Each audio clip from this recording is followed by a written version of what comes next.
अस्सलामु अलैकुम वरहमतुल्लाहि वबरकातुह। सूरज ग्रहण के हवाले से मैं इस्लामी तालीमात जो हैं वो आपके सामने रखने वाला हूँ।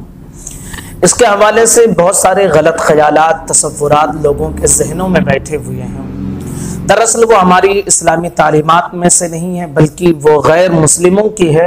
और लम्हा की और फिक्री की बात यह है कि हमारे माशरे में भी वो चीज़ आ चुकी है और लोग इस चीज़ से नावाकिफ़ हैं और उस अंधविश्वास वाली बातों पर अमल करते हैं।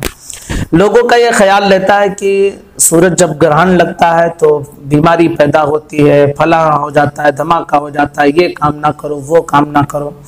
इसी तरह लोगों के ख्यालात ये होते हैं कि वो कमरे में बंद हो जाते हैं।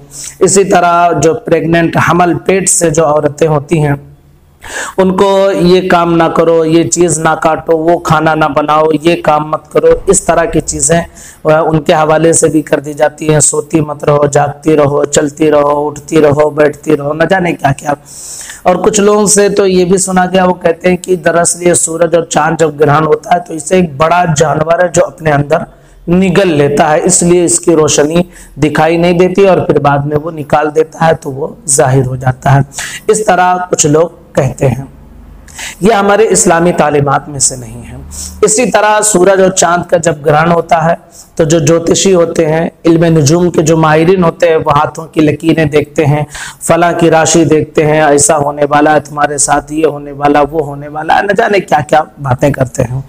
नबी करीम सल्लल्लाहु तआला अलैहि वसल्लम के साहबजादे हजरत इब्राहीम रदियल्लाहु तआला अन्हु, इनका जब विसाल हुआ, आपका इंतकाल हुआ, तो हुजूर सल्लल्लाहु तआला अलैहि वसल्लम तक ये बातें पहुंची कि कुछ लोग ये कह रहे थे कि ये हजरत इब्राहीम का इंतकाल हुआ है, इसी वजह से ये सारा मामला हुआ है।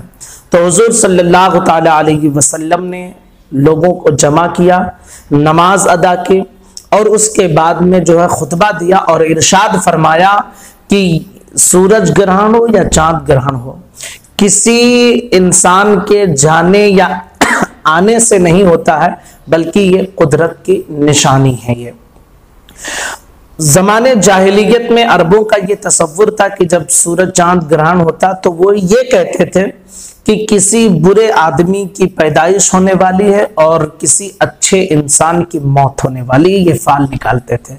हुजूर सल्लल्लाहु तआला अलैहि वसल्लम ने इस चीज़ का रद्द किया कि हमारा इस्लामी तसव्वुर ये नहीं है।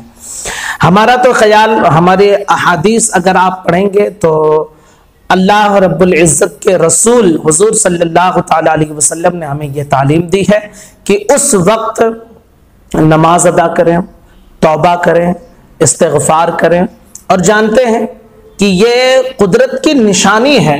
अल्लाह रब्बुल इज़्ज़त कुरान मुक़द्दस में इरशाद फरमाता है, वमा नुरसिलु बिल आयाति इल्ला तख़वीफ़ा, कि हम ये जो निशानियां भेजते हैं तो ये दरअसल लोगों को डराने के लिए कि अपने रब की तरफ पलट कर आए। अब इसमें डर कैसा?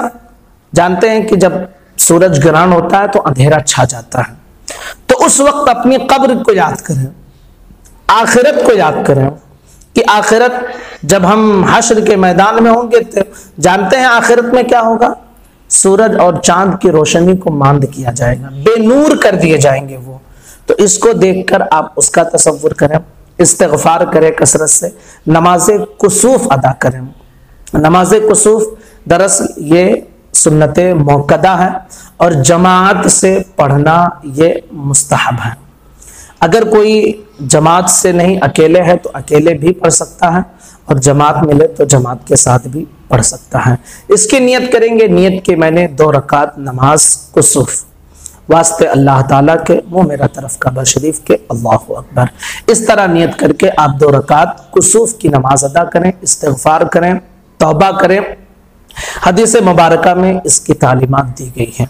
और जो लोगों ने ख्यालात बिठाए हुए हैं अपने जहनों में, माशरे की गैर मुस्लिमों की बातें लाकर अपने जहनों को उलझाए हुए हैं, तो इस्लाम का इससे कोई ताल्लुक नहीं है। इस अंधविश्वास को इस्लाम और इस्लाम के मानने वाले नहीं मानते हैं। नबी करीम सल्लल्लाहु तआला अलैहि वसल्लम की जो तालीम है वो हम मानते हैं, ये कुदरत की निशानियां हैं। वो अल्लाह है जो उसे रोशनी देता है, वही उसे रोशनी वही जो है उससे रोशनी छीन लेता है और फिर उसे रोशनी देता है। तो ये कुदरत की निशानियां हैं, हमें इसमें गौर करना चाहिए। और जो अंधविश्वास वाली बातें हमारे माशरे में फैली हुई हैं, इस पर हमें हरगिज ध्यान देने की कोई ज़रूरत नहीं है। अस्सलामु अलैकुम व रहमतुल्लाहि व बरकातुहू।